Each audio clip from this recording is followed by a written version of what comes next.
بسم اللہ الرحمن الرحیم نحمده ونصلي على رسوله الكريم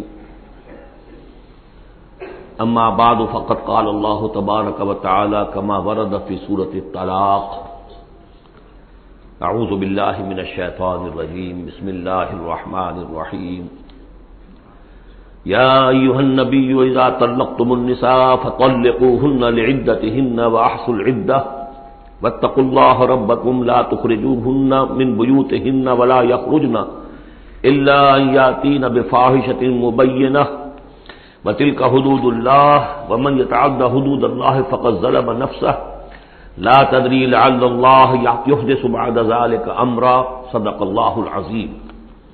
میں نے کسی موقع پر یہ عرض کیا تھا کہ قرآن مجید میں یہ مکی اور مدنی صورتوں کا جو مزاج ہے، اس میں جو ایک فرق ہے، اس کی تاثیرات میں جو فرق ہے، واقعہ یہ ہے کہ وہ اس دورہ قرآن ہی میں سمجھ میں آتی ہے، ورنہ آدمی جب پڑھتا ہے تھوڑا تھوڑا کرتا ہوا پڑھتا ہے تو وہ ساری چیزیں اس تیزی کے ساتھ، اس سیکوینس کے ساتھ سامنے نہیں آتی۔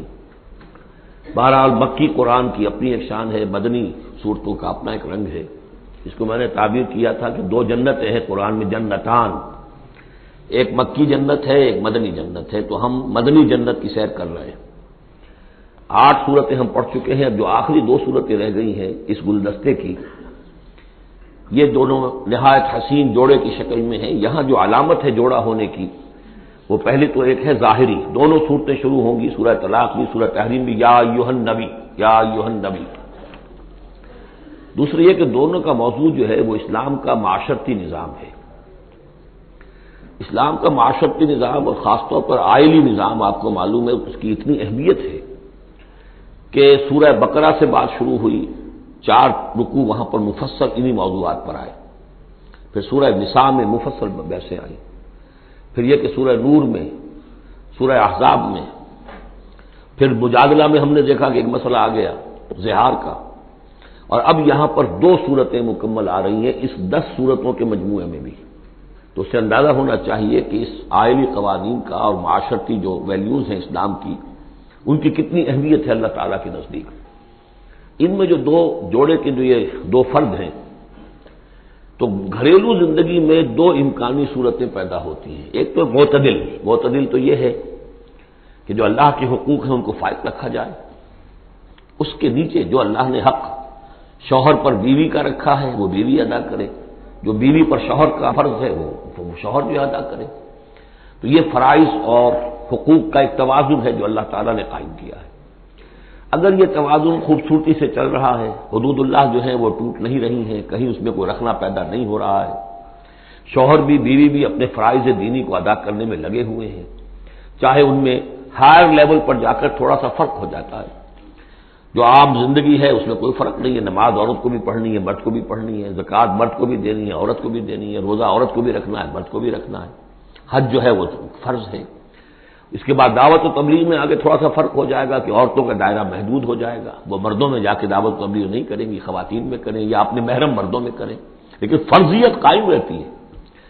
اور اس سے اوپر جا کر تیسرے لیول پر اور ذرا بالواسطہ ان کا معاملہ ہو جاتا ہے، مردوں کے ذریعے سے وہ اقامت دین کی جو میدان کے اندر معاملے ہیں، جنگیں ہیں اور میدان میں جا کر مقابلے ہیں، وہاں ان کا جو رول ہے وہ بالواسطہ ہو جائے گا۔ ان کے بیٹے، ان کے بھائی، ان کے شوہروں کو زیادہ سے زیادہ وہ آزادی دیں، انہیں ریلیو کریں اپنے بوجھ سے، اولاد کی پرورش کا بھی سارا بوجھ اپنے اوپر لے لیں، شوہر کا حصہ جو ہے وہ بھی خود ادا کریں تاکہ شوہر یکسو ہو کر اپنا زیادہ سے زیادہ وقت جو ہے اقامت دین کی جد و جہد میں لگا سکے۔ تو یہ تو ہے نارمل جو چاہیے۔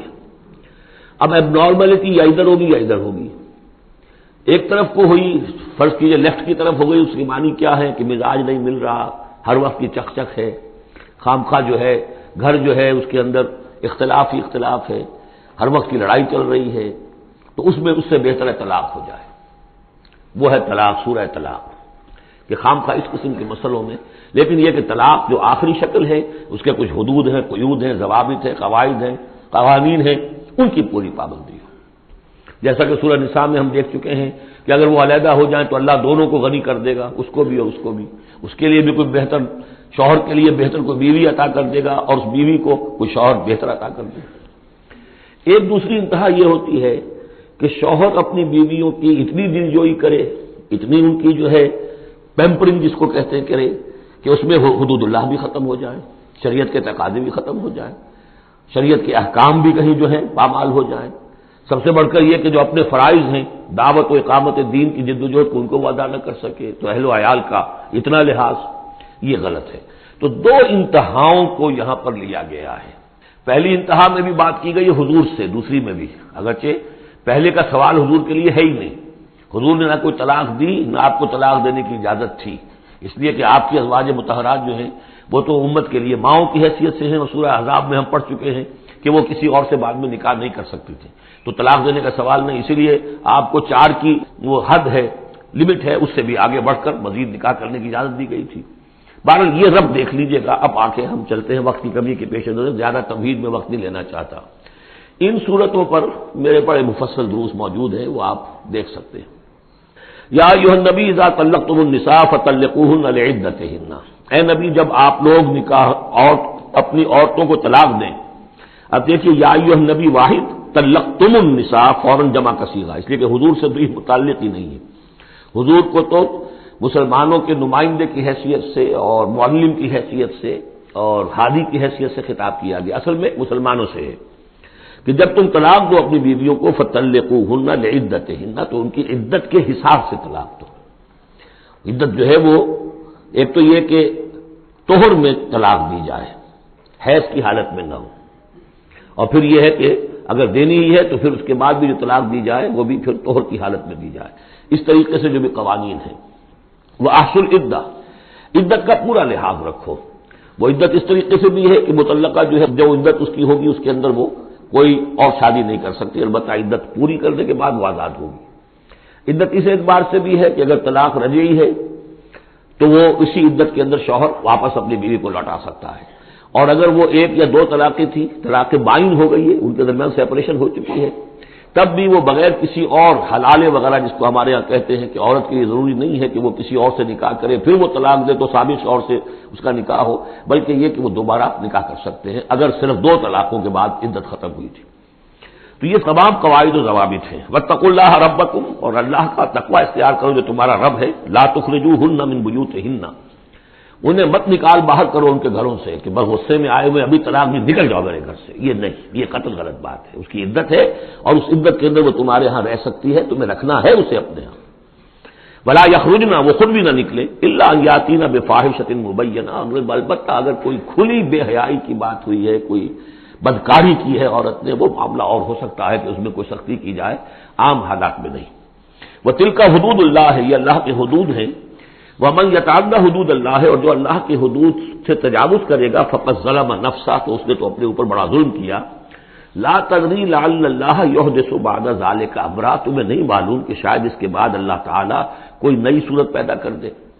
غصے میں آ کے 1 طلاق دی، بیوی ابھی عدت کے اندر گھر ہی میں ہے، ہو سکتا ہے کہ وہ غصہ ختم ہو جائے، اسی میں 1 ہی طلاق دی تھی رجوع کر لیا جائے، اللہ تعالیٰ کیا پتہ ہے، اور کوئی حالات ایسے پیدا ہو جائیں، نئی صورت پیدا ہو جائے کہ اس سے آگے بات بگڑے ہی نہ۔ فَإِذَا بَلَغْنَ أَجَلَهُنَّ، البتہ جب عدت پوری ہو گئی ان کے جو میعاد ہے، فَأَمْسِكُوهُنَّ، اب تمہیں فیصلہ کرنا ہوگا، فَأَمْسِكُوهُنَّ بِمَعْرُوفٍ أَوْ فَارِقُوهُنَّ بِمَعْرُوفٍ، یا تو اب طے کر لو کہ اگر رجوع کرنا ہے تو بس اپنے گھر میں روکو، لیکن بھلے طریقے سے، یہ نہیں کہ انہیں ستانے کے لیے روک لیا جائے، اور فارقوهن، یا پھر ان کو چھوڑ دو، ان سے علیحدگی اختیار کر لو، وہ بھی بالمعروف، بمعروف دستور کے مطابق بھلے طریقے سے۔ وَأَشْهِدُوا ذَوَيْ عَدْلٍ مِّنكُمْ، اور اس رجعت اگر تم رجوع کر رہے ہو تو 2 اپنے گواہوں، 2 اپنوں میں سے جو معتبر لوگ ہوں جن پر اعتماد کیا جا سکتا ہے انہیں گواہ بنا لو کہ میں نے طلاق دی تھی، اب میں اس کو رجوع کر رہا ہوں، تو یہ 2 گواہ اس کے ہیں۔ وَأَقِیمُوا الشَّهَادَةَ لِلَّهِ، اور یہ گواہی قائم کرو اللہ کے لیے۔ ذالکم یوعظ بہ، یہ ہے جو جس کی نصیحت کی جا رہی ہے، من کان یؤمن باللہ والیوم الاخر، اس شخص کو کہ جو ایمان رکھتا ہو اللہ پر اور یوم آخر پر۔ جیسے ہم نے 2 جگہ دیکھا کہ حضور کا اسوہ حسنہ ہے، لیکن کس کے لیے؟ اپنی جگہ تو وہ اسوہ حسنہ کاملہ ہے، لیکن اس سے استفادہ کون کرے گا؟ من کان یرجو اللہ والیوم الاخر وذکر اللہ کثیرا۔ حضرت ابراہیم اور ان کے ساتھیوں کی زندگی میں بھی اسوہ ہے کس کے لیے؟ من کان یرجو اللہ والیوم الاخر. اسی طرح یہاں فرمایا ذالک یوعظ بہ، یہ وعظ اور نصیحت تو کی جا رہی ہے لیکن کس کے لیے؟ من کان یؤمن باللہ والیوم الاخر، جو ایمان رکھتا ہو اللہ پر اور یوم آخر پر. اب اس کے بعد اس سورہ مبارکہ میں یہ بڑا عجیب مقام ہے اس اعتبار سے قرآن کا. عجیب کے معنی کیا ہے؟ دل لبھانے والا، حسین. یہاں اللہ کے تقوی کا جو مقام اور مرتبہ واضح کیا جا رہا ہے اللہ کی نگاہ میں، اگر واقعتاً حقیقی تقوی ہے، صحیح تقوی ہے، قلب کا تقوی ہے، جیسے کہ حضور فرماتے تھے اپنے دست مبارک سے 3 مرتبہ آپ نے اشارہ کیا اپنے سیرہ مبارک کی طرف، التقوی ہا ہونا، التقوی ہا ہونا، التقوی ہا. تقوی یہاں ہوتا ہے، دل میں تقوی ہے تو تقوی ہے. باقی لباس اور وضاقت یہ ساری متقیوں کسی بنا لی اور اندر کا معاملہ نہیں ہے تو یہ بہروپ ہے، یہ تقوی نہیں ہے. لیکن حقیقی تقوی ہو تو پھر اس کا کیا مقام ہے؟ اب دیکھیے پہلی بات آ رہی ہے، وَمَن يَتَّقِ اللَّهَ يَجْعَل لَّهُ مَخْرَجًا، جو شخص اللہ کا تقوی اختیار کرے گا اللہ اس کے لیے راستہ پیدا کر دے گا. جہاں بالکل نظر نہیں آئے گا کہ کوئی راستہ، اللہ راستہ پیدا کر دے گا. بالکل نظر نہیں آ رہا تھا موسیٰ کے ساتھیوں کو کہ اب کیسے بچیں گے، پیچھے لشکر آگے آگے سمندر ہے، اللہ نے راستہ پیدا کیا. خود حضرت ابو بکر کا جو حال ہو گیا تھا کہ حضور اگر انہوں نے ذرا بھی دیکھ لیا نیچے اپنے قدموں کی طرف بھی نگاہ ڈالی تو ہم نظر آ جائیں گے، آپ نے فرمایا لا تحزن ان اللہ معنا، راستہ نکالتا اللہ. پھر حضور گئے طائف لیکن وہاں سے خالی ہاتھ آئے. مدینے میں اللہ نے خود ہی کھڑکی کھول دی، 6 آدمی ایمان لے آئے، آپ گئے ہی نہیں اور وہاں انقلاب بھی آ گیا. عظیم. اس اعتبار سے اللہ مخرج پیدا کرتا ہے. تم صحیح طریقے پر چلتے رہو، تقوی اختیار کرو، صحیح راستے پر جد و جہد کرو، یہ کام اللہ پر چھوڑو. کب اسے منظور ہے اس کا کامیاب ہونا؟ جب ہوگا وہ راستہ ایسا کھول دے گا کہ تمہیں گمان بھی نہیں ہوگا. وَيَرْزُقْهُ مِنْ حَيْثُ لَا يَحْتَسِبُ، اور اسے رزق دے گا وہاں سے جہاں سے اسے گمان بھی نہیں ہوگا. اقامت دین کی جد و جہد ہو، غلبہ دین کی جد و جہد ہو، اپنے آپ کو ان صلاتی و نسکی و محیایا و مماتی اس کا فیصلہ کرنا ہو تو سب سے بڑی رکاوٹ آتی کھائیں گے کیا؟ تو اللہ تو کہتا ہے رازق میں ہوں. ہے ایمان اور یقین اس پر؟ کر کے دیکھو تو صحیح، اس پر اعتماد تو کرو. لیکن یہ کہ اس پر اعتماد کرنا، توکل، بڑی مشکل بات ہے. وہ تو جتنا ایمان ہوگا اتنا ہی اعتماد ہوگا، اور گہرا ایمان ہوگا گہرا اعتماد ہوگا. وَمَن يَتَّقِ اللَّهَ يَجْعَل لَّهُ مَخْرَجًا وَيَرْزُقْهُ مِنْ حَيْثُ لَا يَحْتَسِبُ وَمَن يَتَوَكَّلْ عَلَى اللَّهِ فَهُوَ حَسْبُهُ.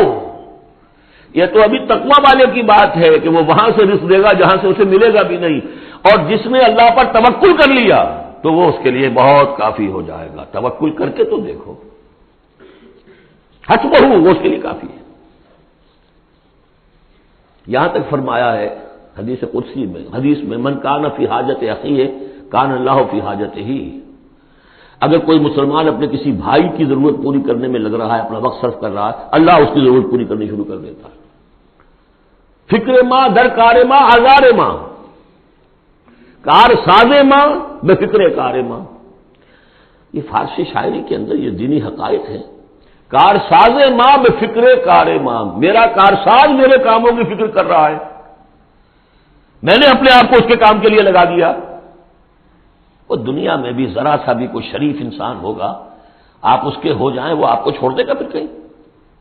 شرافت ہو، مروت ہو اس میں. آپ اللہ کے بن کر تو دیکھیے، پھر وہ کارساز ہے.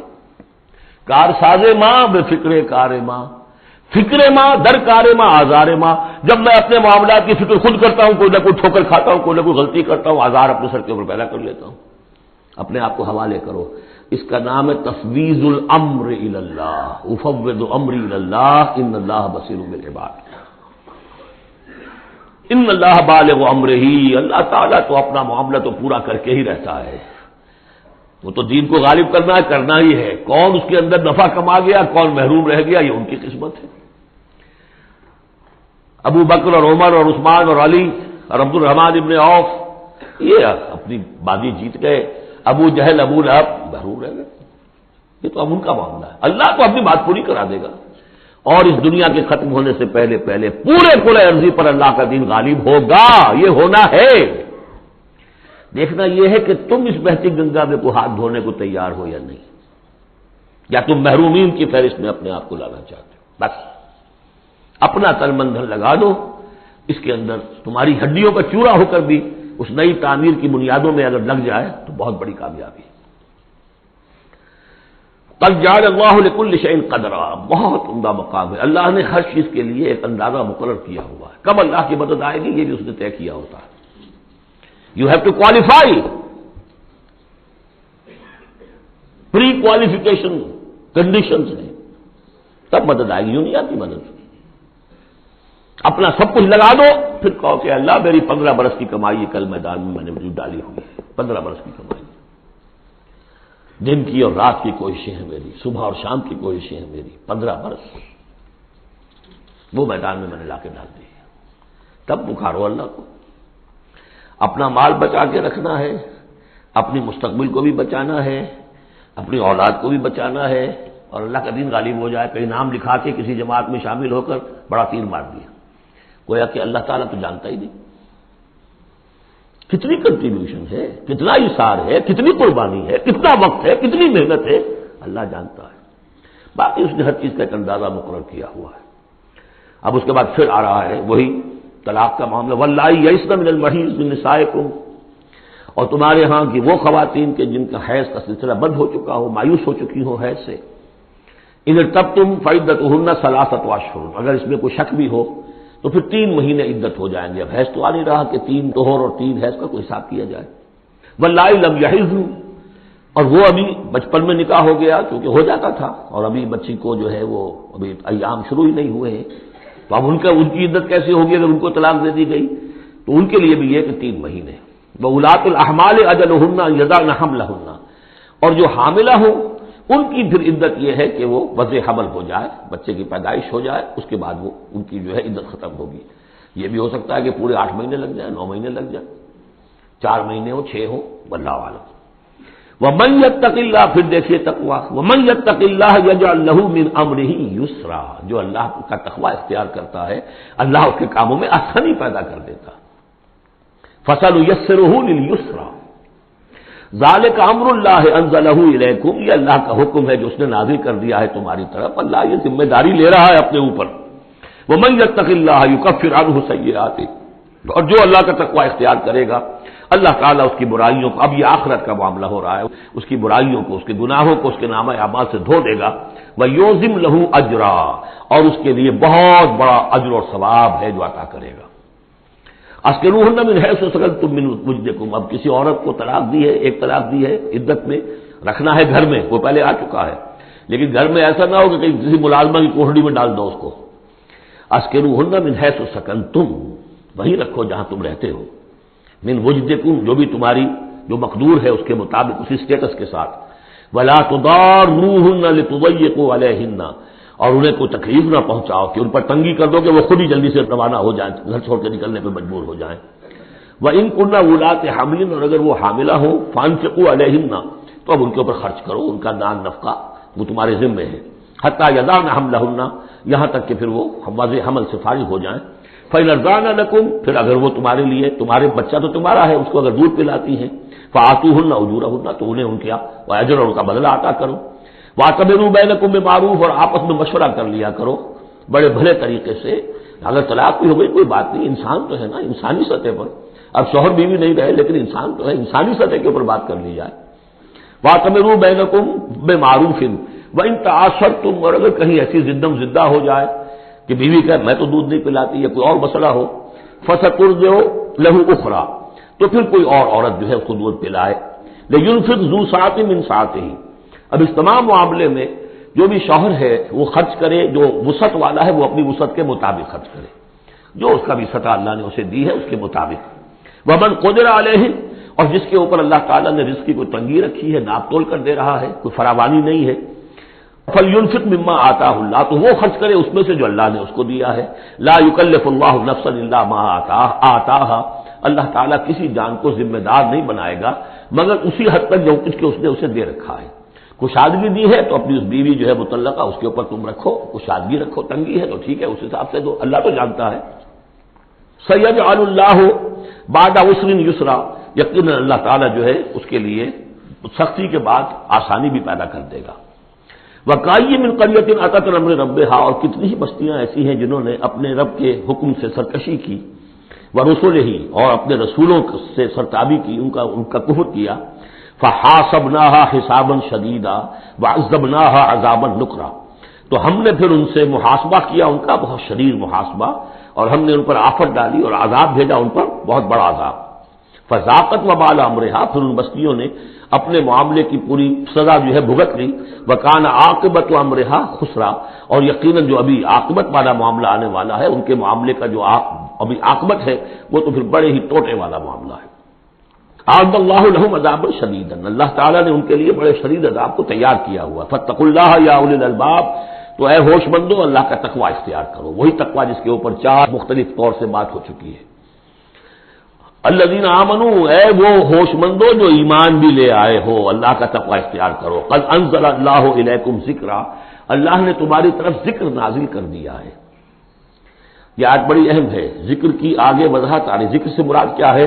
رسولا یتلو علیکم آیات اللہ مبینات لیخرج الذین آمنوا وعملوا الصالحات من الظلمات الی النور، رسول کہ جو پڑھ رہا ہے آیات اللہ کی تم پر، تمہیں سنا رہا ہے، اور وہ آیات بینات ہیں، تاکہ نکالے وہ تمہیں، ان لوگوں کو جو ایمان لائے اور جنہوں نے نیک عمل کیے، اندھیروں سے نور کی طرف۔ تو ذکرہ، قد انزلنا الیکم ذکرہ، اور ذکرہ کی وضاحت رسولا یتلو علیکم آیات اللہ مبینات، یہی بات پھر آگے جا کے سورہ بینہ میں آئے گی، ابھی صرف نوٹ کر لیجئے، پھر جا کر بات پوری واضح وہاں ہوگی۔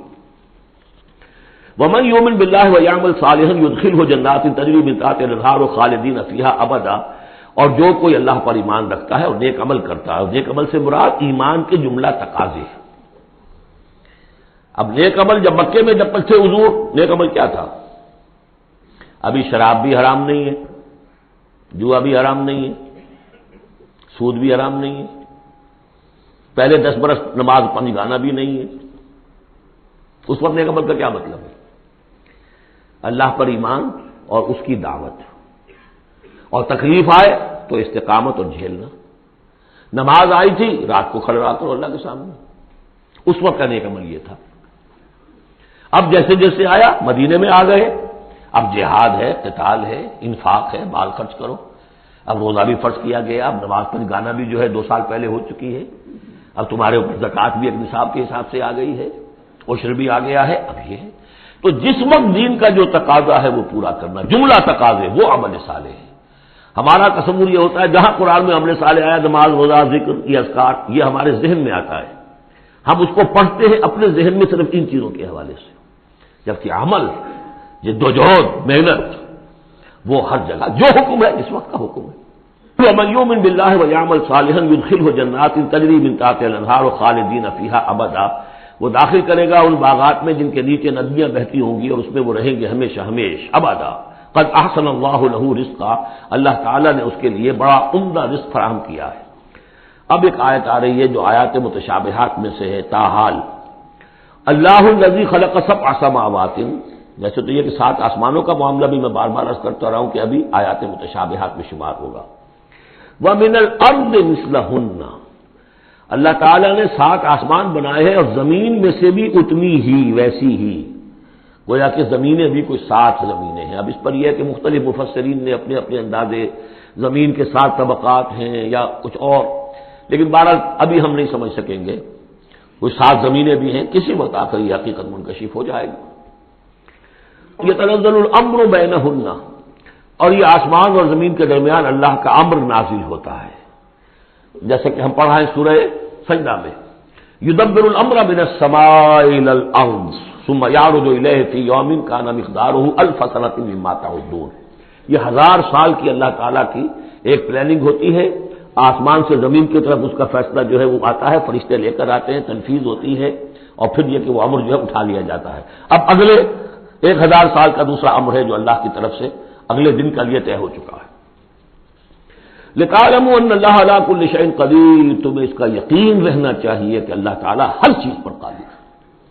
میں نے یہ بات عرض کی ہے کہ 2 صفات اللہ کی ہیں جس میں یہ انتہائی اہمیت کے ساتھ عَلَىٰ كُلِّ شَيْءٍ قَدِيرٌ بِكُلِّ شَيْءٍ عَلِيمٌ، ان 2 صفات کا تو مراقبہ اتنا گہرا ہونا چاہیے کہ کبھی شک نہ آنے پائے کسی چیز کے بارے میں۔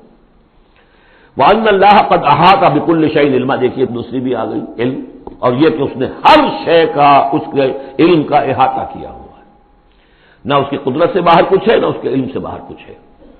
بارک اللہ لی ولکم فی القرآن العظیم ونفعنی وإیاکم بالآیات والذکر الحکیم۔